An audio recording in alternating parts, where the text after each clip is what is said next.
When parents work hard to give their children a good education and the best start in life, it is right that their children are grateful. And when parents grow old and sick, it is right that their children take care of them and make their last years comfortable and peaceful. Rakesh is a son to please any parent. He knows his duty. He knows what is right. When the results appeared in the morning papers, Rakesh read them, in his pyjamas, at the garden gate. Then he went up the steps to the veranda where his father sat drinking his morning tea, and bowed down to touch his feet. "You did well, son?" his father asked, smiling and reaching for the papers. "At the top of the list, Papa," Rakesh said quietly. "First in the country." The whole house went wild with excitement. The family sang and danced. All day long, visitors came to the small yellow house at the end of the road to congratulate the parents, clap Rakesh on the back, and fill the house and garden with the sounds and colours of the festival. There were flowers and sweets, party clothes and gifts, anxiety and temper and happiness, all in a colourful rush of proud feelings and shining views of a bright new future. Rakesh was the first son in the family to receive an education, and his parents had gone through such hard times in order to afford the fees for school and medical college. Now, at last, all their suffering seemed to be worth it. To everyone who said to him, "Varma, congratulations on your wonderful son," the father replied, "Yes, and do you know the first thing he did when he saw the results this morning? He bowed down and touched my feet." This moved many of the women so much that they raised the ends of their saris and wiped away their tears. Meanwhile, the men reached out for the betel leaves and sweets and shook their heads in wonder at such excellent behaviour. One does not often see such behaviour in sons anymore, they all agreed, a little enviously perhaps. Leaving the house, some of the women said, "At a time like this, you would think they'd serve the very best sweets." And some of the men said, "That old Varma is too proud. He needn't think we've forgotten that he comes from the vegetable market himself. His father used to sell vegetables, and he's never seen the inside of a school." But there was more envy than dislike in their voices, and this was not surprising. Not every son in that poor suburb at the edge of the city was going to shine as Rakesh shone, and who knew that better than the parents themselves? And that was only the beginning, the first step in Rakesh's climb to the top, when he became both famous and wealthy. He went to work in the best hospital in the USA. That was what his father learned to call it. Not America, which the uneducated neighbours called it. The American doctors said wonderful things about him. And all this was passed back to his proud family. What was more, he came back. He actually returned to that small yellow house right at the end of the road, where the rubbish lay about in smelly piles just outside the neat, well-kept gardens. To this place Rakesh returned, and the first thing he did on entering the house was to bow down and touch his father's feet. His mother mainly took pleasure in the strange fact that he had not married in America, as all her neighbours had warned her he would, because wasn't that what all Indian boys went abroad for? Instead, he agreed, almost without argument, to marry a girl she had chosen for him in her own village. A plump and uneducated girl, it was true, but so calm and obedient that she just became another daughter of the house, seemingly too lazy to even try and make Rakesh leave home and buy his own house, as any other girl would probably do. What was more, Veena was pretty, really pretty, in a plump way that only turned to fat after she had their first baby, a son. And then, what did it matter? For some years, Rakesh worked in the city hospital, where he quickly rose to the top and was made a director. He then decided to leave and open his own clinic. When it was built, he took his parents in his car, a new sky blue Ambassador, to see it. A large sign over the door showed his name in big red letters. After that, he seemed to become a little less famous. Or maybe it was only that everyone in town had grown used to him at last. But it was also the beginning of his fortune, because he now became known not only as the best, but also the richest doctor in town. However, all this did not happen overnight. Naturally not. It was a lifetime's work.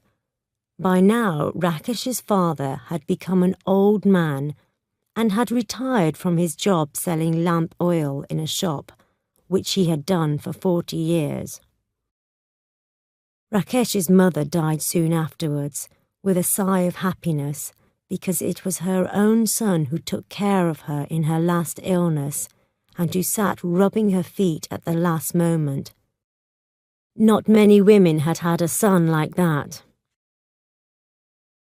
Even the most envious neighbours had to agree that not only was Rakesh a devoted son, who managed to obey his parents, please his wife, show concern for his children and his patients, and keep his many friends happy, but he was also an excellent doctor.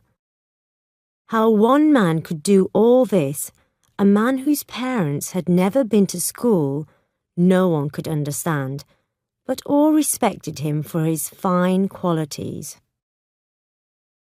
It is a strange fact, however, that success, if it continues too long, begins to shine less brightly.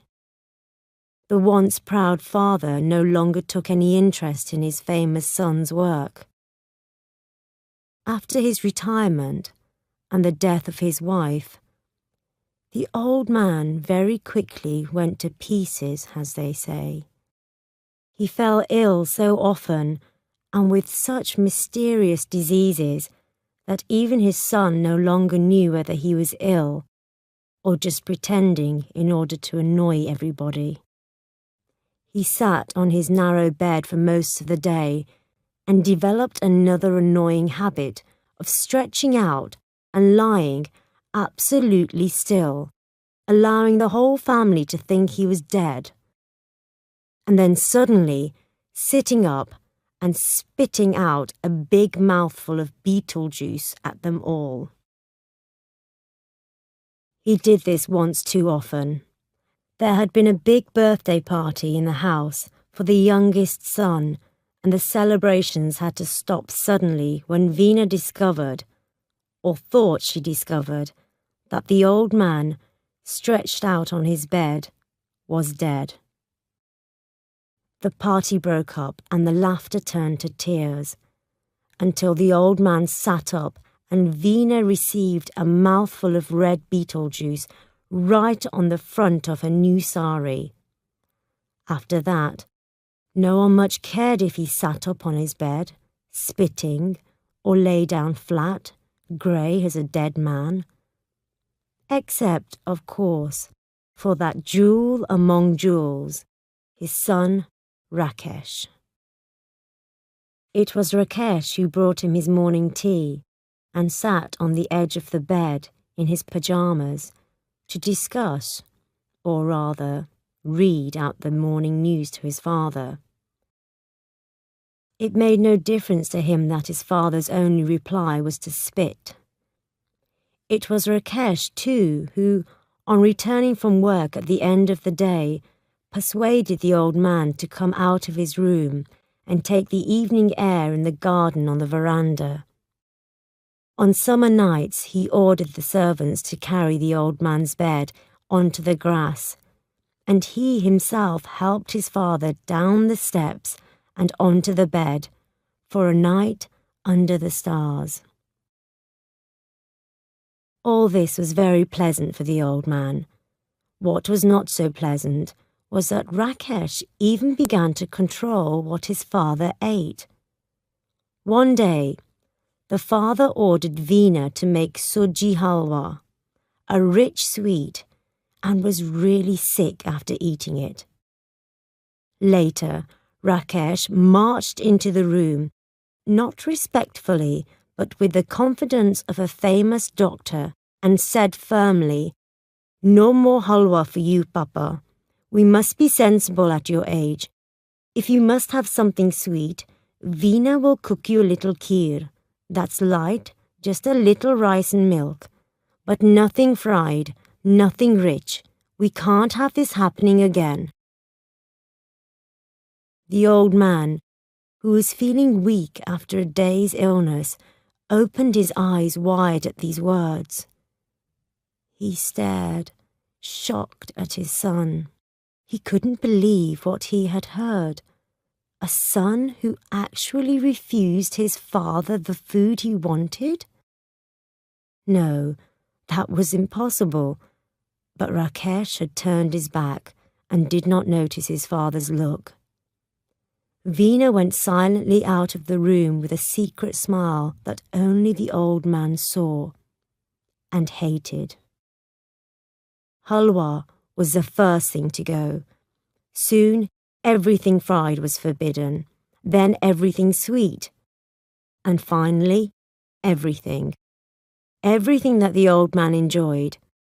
The meals that arrived for him twice a day were simple, to say the least.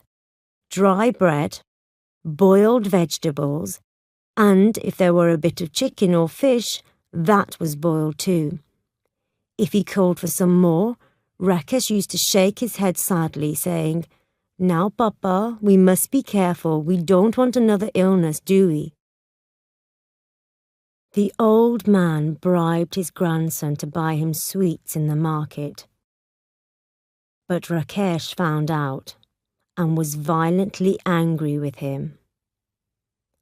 The old man sighed and lay down in his dead body position, but that worried no one any longer. There was only one pleasure left to the old man now. His son's early morning visits and readings from the newspaper could no longer be called that. His visits from neighbours. Old Bhatia, from next door, sometimes came to see him. If Rakesh were at home, he used to help his father into the garden and leave the two old men under the tree, chewing betel leaves and discussing their illnesses enthusiastically. "At least you have a doctor in the house to look after you," sighed Bhatia one day. "Look after me?" cried Varma, his voice breaking with anger. He does not even give me enough to eat." "What?" said Bhatia. "Doesn't give you enough to eat? Your own son?" "My own son. If I ask him for one more piece of bread, he says, 'No, Papa. I have weighed it myself and I can't allow you any more.' He weighs the food he gives me, Bhatia. That's what it has come to." "Never," said Bhatia in horror. "Is it possible, even in these terrible times, for a son to refuse his father food?" "Let me tell you," Varma whispered eagerly. "Today, the family was having fried fish. I could smell it. I called Veena to bring me a piece. She came to the door and said no. Said no? Now it was Bhatia's voice that broke. No? She said no. Rakesh has ordered her to give me nothing fried. No butter, no oil. No butter, no oil? How does he expect his father to live? That is how he behaves. After I brought him up, gave him an education, made him a great doctor. Great doctor! This is the way great doctors behave to their fathers, Bhatia. But complaining to an old friend like Bhatia did not help much. Varma was now eating so little that he soon became really weak and ill. Rakesh made him take all kinds of medicine instead of the natural foods that Varma wanted. The old man began to feel frightened and helpless. He begged Rakesh not to make him take any more medicine. "Let me die," he cried. "It would be better. I do not want to live if all I get to eat is your medicine." "Papa, be reasonable. I leave that to you," the father cried. "Let me die now. I cannot live like this."